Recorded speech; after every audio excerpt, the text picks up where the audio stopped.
afternoon. It's my pleasure to be able to speak here. Doug is not here, isn't here?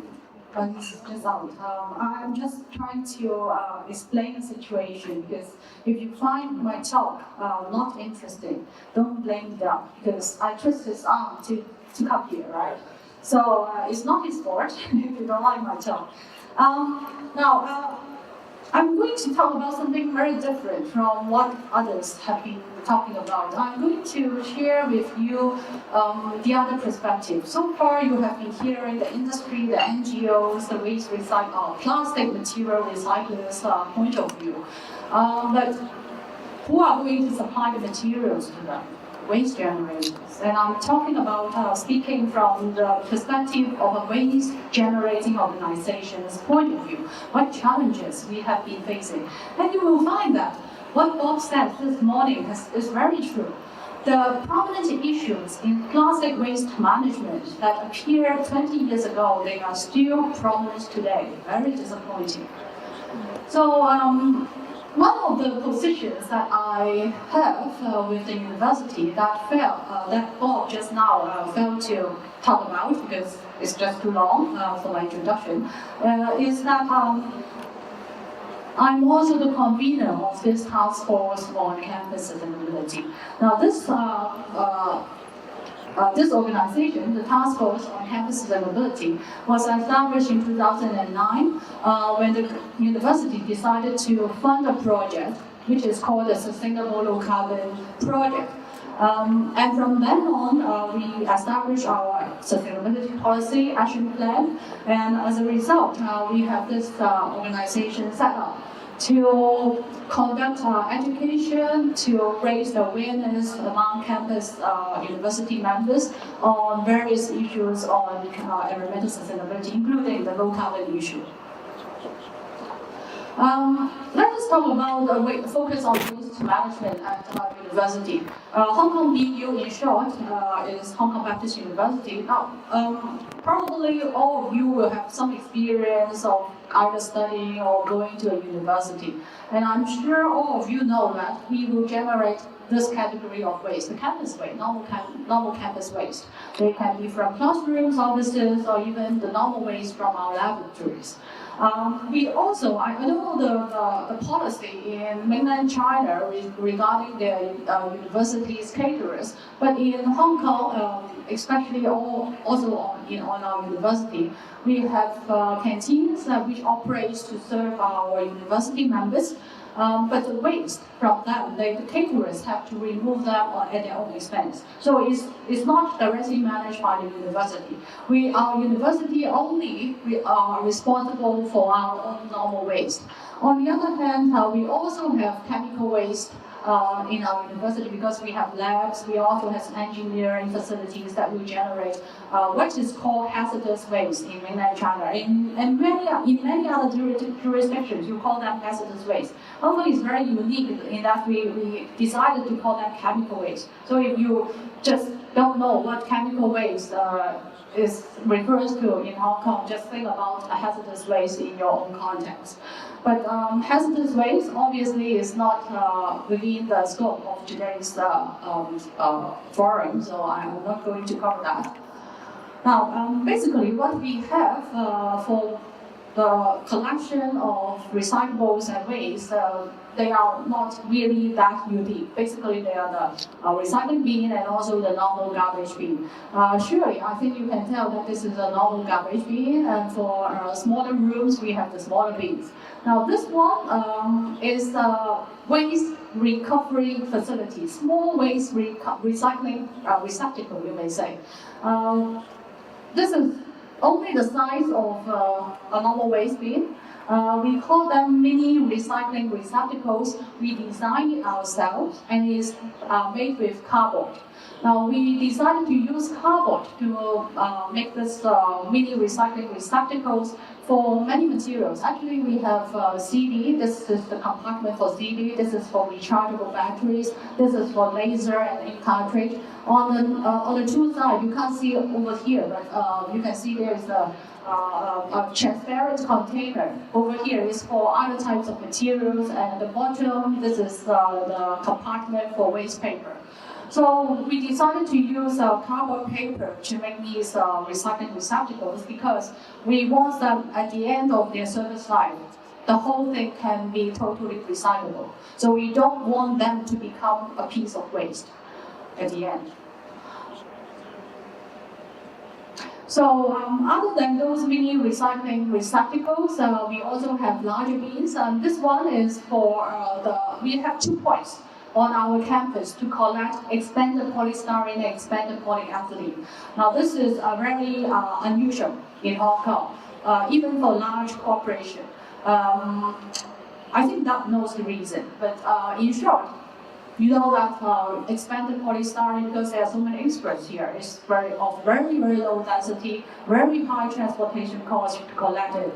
And we actually, our university paid for the collection of it. Not only did we not getting any money back, we are also paying a sum of money every year just to have them recycled. So, and I will share with you our expenditure on this. In addition, we also have, this is the normal cart that a cleaner uses to clean to clear our office waste. And you can see that recycling is always on our mind, because even on this normal cleaner's cart, there is a bag that is designated for collecting any recyclables, harvesting any recyclables that the cleaners can find. And not to mention that, I would like to tell about the next slide first. Yeah. Not to mention that we have this special tailor-made material recovery cars, which is designed again by our own university. Now the reason that we have this tailor-made cars is that when I became the convener of the task force, one of the complaints that I frequently receive is from our university members is that they said, hey, why do I have to so separate our materials on campus? I actually saw it with my own eyes. The cleaners are putting the recyclables into normal trash bags. They are throwing away the recyclables that we saw separate. So we are so frustrated. I think there's something wrong in the system, blah, blah, blah. So when I talk to the cleaners, actually sometimes they are misunderstandings, because the cleaners, they lack of proper facilities and tools to collect the recyclables. All they have are the traditional, normal black trash bags. So they use them to collect the recyclables. But this certainly creates a misunderstanding from the university community. And at some other times, the cleaners sometimes really did throw away the recyclables for reasons that may be ranging from convenience, or they thought that the recyclables are too contaminated to be accepted by any recycling parties. So they make the decision to throw them away. Now, no matter which reason it was, and I talked to the secretariat of the task force, I said, this is not a very satisfactory situation, let us do something about it. Why don't we educate, use this opportunity to educate our university community? Our university is very serious in waste management, reducing waste, reducing, and to promote recycling. Let us make it special, make it prominent, so that everyone knows that we are doing recycling. And that's why we have the design of these 2 cars, with all the recycling symbols very prominently shown. And ever since we use them, I received no complaints as previously. So I myself is very satisfied with the performance of those 2 specially made waste material recovery cars. On the whole, on our campus, we have more than 250 recycling points, and we collect 12 types of materials. Some of the materials, they are not very commonly collected, like waste bags. And you know that in our university, students, student organizations, even departments, university, various offices, they want to promote their goal. So they have banners, and all those banners, PVC banners, they're very hard to recycle, and we collect them, and we sometimes send it to organizations who can reuse them, or to cut it into different pieces for making, for upcycling, okay? So we also do our best, whatever, to recycle materials, including some of glass, which is a new type of materials that comes into the recycling stream of Hong Kong, and even frozen tubes and box. We also need money to send them to recycling. So this is our ultimate waste gathering points. They are typical 660-liter waste skips for normal waste, and they will be removed once every day by our cleaning contractors.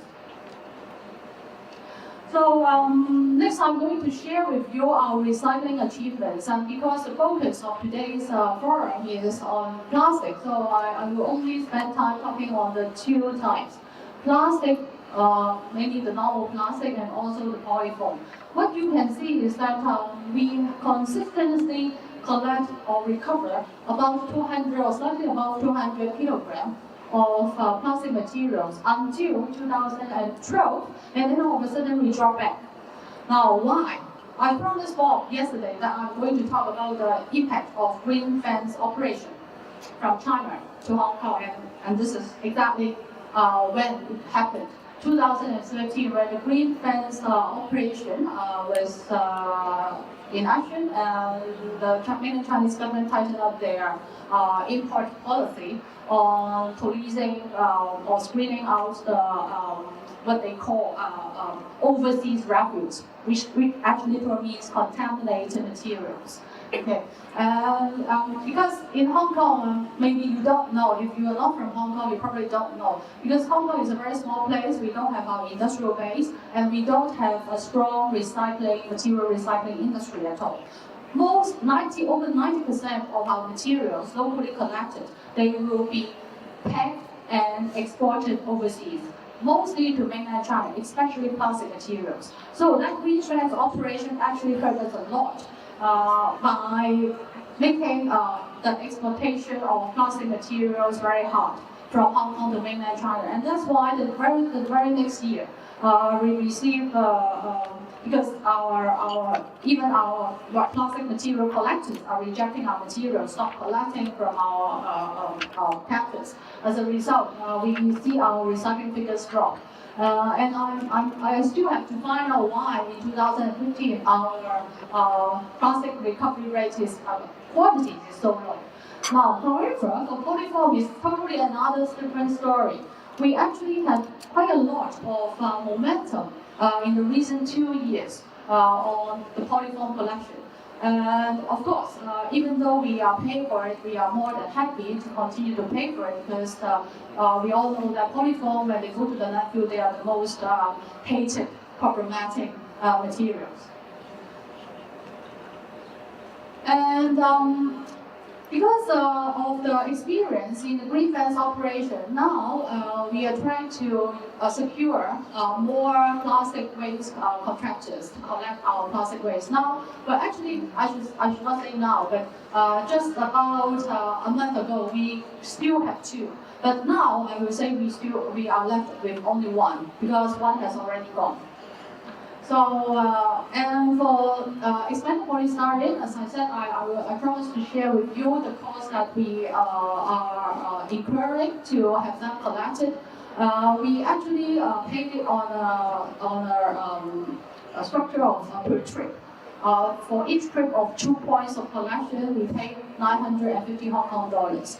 Now, if we work it out with this amount of expanded polystyrene, polyethylene that we have collected, it actually works out to something like 10 Hong Kong dollars per kilogram of just transportation costs. Now, it's very, very expensive transportation, no matter which materials you are talking about. And it just shows that our university is committed to the low campus sustainability goal. And we also, but other than plastic, polyfoam, we did get rebates from other materials, and this is the rate of rebate that we get. Okay, so if you want to compare it with the rate of rebates that you can get in mainland China, by all means, this is in Hong Kong dollar terms, so you should be multiplying it by 0.8. That will be the equivalent of roughly the equivalent of renminbi. I'm not too sure if our waste collectors are actually exploiting us or not. All right, so you have to tell me. But on the whole, in a year, for example, 2015, we are getting about 20,000 Hong Kong dollars per year for rebate. And we don't, this our university, we don't pocket that money. Instead, we channel that to the chaplain office, and the chaplain office will organize welfare activities for the cleaners, because we think that they are the one who is doing the frontline work for us, and they should be rewarded. So other than waste recovery, we also concerned about the potential of the room for further the room for improvement. So how are we going to get to know whether or not we are actually recovering all the waste that we should be recovering?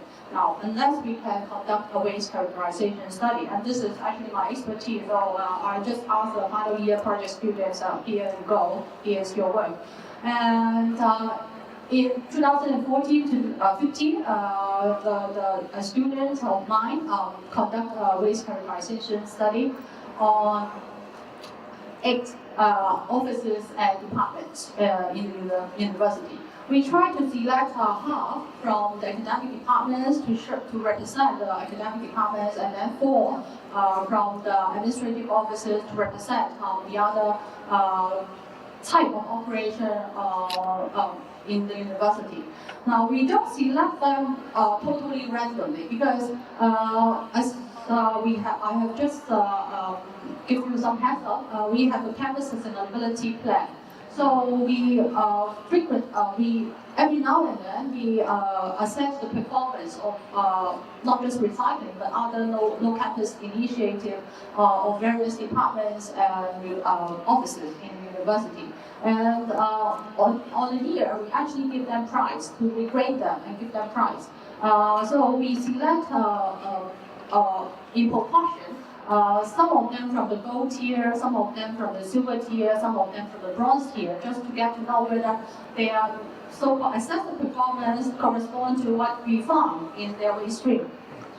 So we actually collect the waste samples from 2 periods in an academic year. And then this is the quantities that we work out. Okay, so as the quantities itself does not reflect the content of plastic waste, which is the focus of today, so I will skip to the next one, which might be more interesting to you. So we actually sort all the materials into, I don't remember exact categories, probably something like 14 to 15 different categories, because just for plastic materials, we try to identify them whether they are recyclable or non-recyclable. So even for polyfoam, we also want to identify whether it is classified whether it's recyclable or non-recyclable. And what we find is that we still have a lot of room for source reduction of plastic materials based on what we find with a high percentage of non-recyclable plastics. Now, this percentage use the entire amount of waste as the denominator. So 10%, 12% is a very high percentage, because it is just one category of non-recyclable plastic itself. If you add these two up, actually plastic materials in a normal waste stream of any one of our office will be something like 15% easy. So it's not as high as the Hong Kong waste composition rate. I think the composition, the plastic content in the municipal solid waste in Hong Kong in a normal year will be something like 19 to 20%. But still, because our university has been promoting source reduction and more prudent use of plastic for many years, I would consider as 50% not a very satisfactory percentage. What's more interesting, or what we should be more alert of, is the amount of recyclable plastic and plastic growth. What it means is that our university communities, they are not actually responding too well to our recycling initiative, despite we have been encouraging them a lot and putting in a lot of recycling points for them. So there are still room for further improvement. Now, what's even more disappointing is that because the focus today is plastic. Actually, if it is not plastic, I can actually show you a lot more disappointing photographs that they represent usable, edible materials in our waste.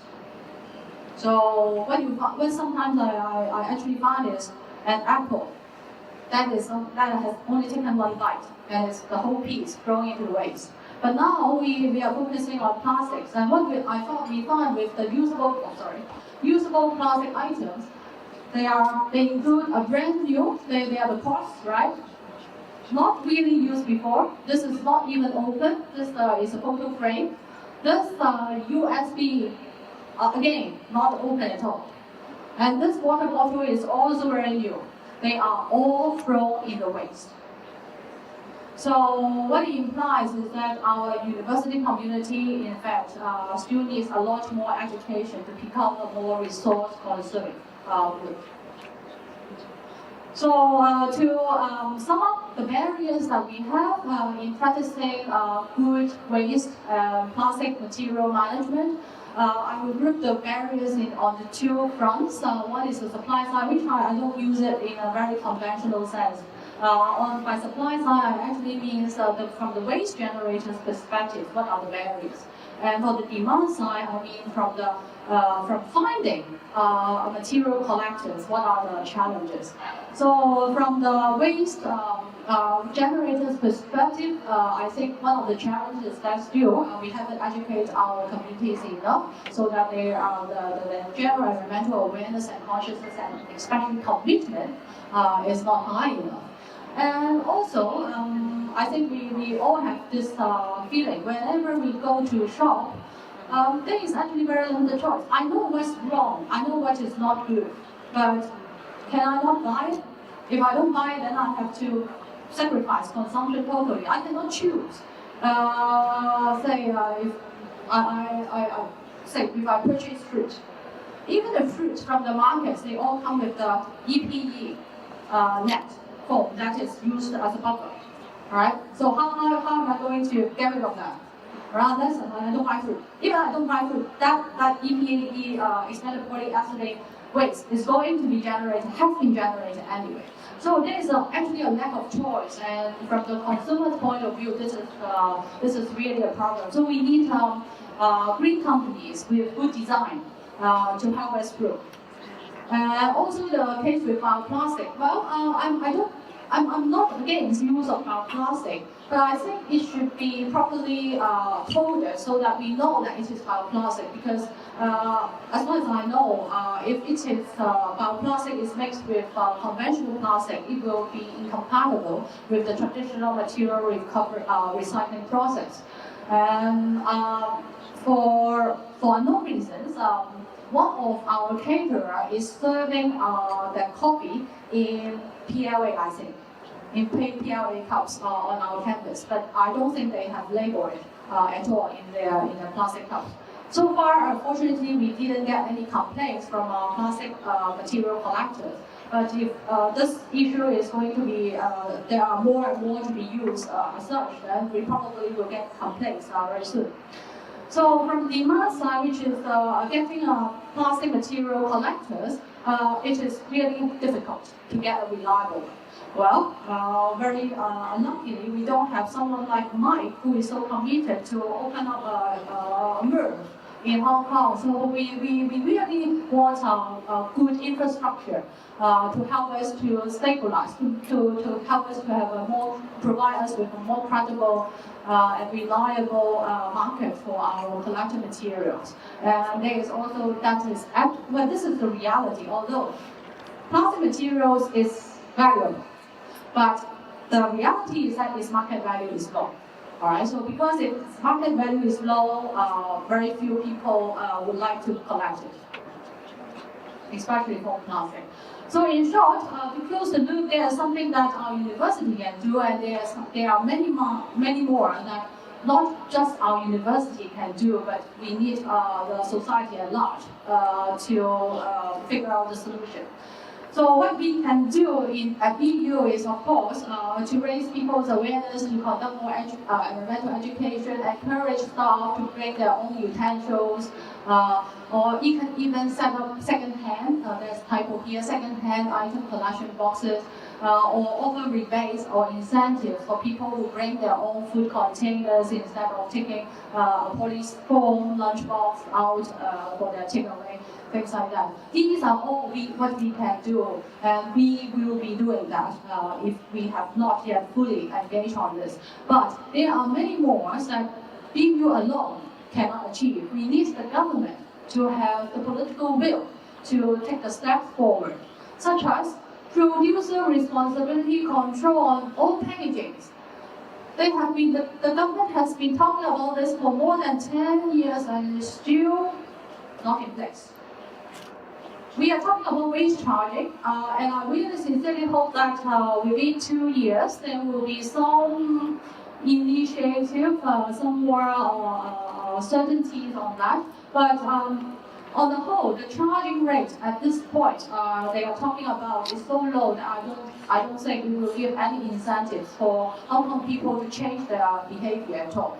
But it's better than not having even a foot to the door. Mandatory labeling of not just bioplastic, but all types of plastic resins. I think that makes sense from all angles, and it should be implemented on a society level. This is not something that Hong Kong BU alone can do.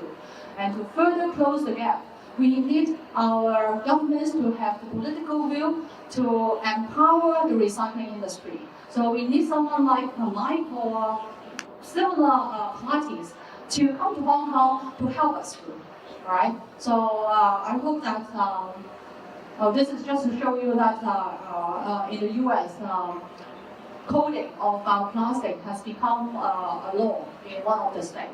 So I hope that what I have just said do fulfill your expectation. If not, as I said, don't blame them because I choose the time to be here.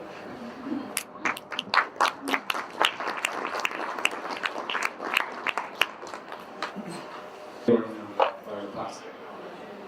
I probably can't control it now. So you mean the North Carolina? I can send you that title if you. I think some states have laws now, like California says you cannot call something biodegradable if it actually doesn't biodegrade or the city doesn't have the infrastructure to biodegrade it. Okay, can I comment on that? Because that's what. this is an interesting conversation that's always very funny. We talk about recyclable, and effectively we've learned today in every talk basically it's not recycled effectively. But for biodegradable, people are very conscious of infrastructure there. So there's really a mismatch here, a very heavy mismatch. Okay, and I wonder why that is. I mean, probably because the industry is bigger, recycling industry. So your question is why people are so concerned about plastic? Or about why is there a law for labeling for biodegradable? Nobody has an issue on talking about it is recyclable, although as a matter of fact, in most cases it is not registered here. You see that it's only PET which is recycled and some PE, tiny pieces of PP, and the rest is not recycled. So that's a matter of fact. So everybody's very keen to say, oh, but you can only say biodegradable if it's really biodegradable, if it's really infrastructure. So you see that mismatch, yeah? There's I don't get this honestly. Also, when you said the same a little bit, like, oh, be careful, contamination. It's very nice, yeah. Sure, I do agree. If you mess up the PET recycling stream, yes, you should do that because it's working well. For anything else, I'm sorry, I don't see the issue because it's anyway not recycled. Well, I think I'm not against biodegradable plastic or bioplastic on itself, but I just think that the information should be transparent. So you should let people know what material it is so that we can use the most proper channel to handle it. So this is actually a law to require a labeling of biodegradable plastic. not to ban biodegradable plastic. And on the other hand, there are also similar requirements or standards for different types of bioplastic. So if you claim yourself to have to be a type of compostable plastic, so you have to meet certain standards. And I think that's fair, otherwise it just don't perform the function. Okay, we can talk at the cocktail.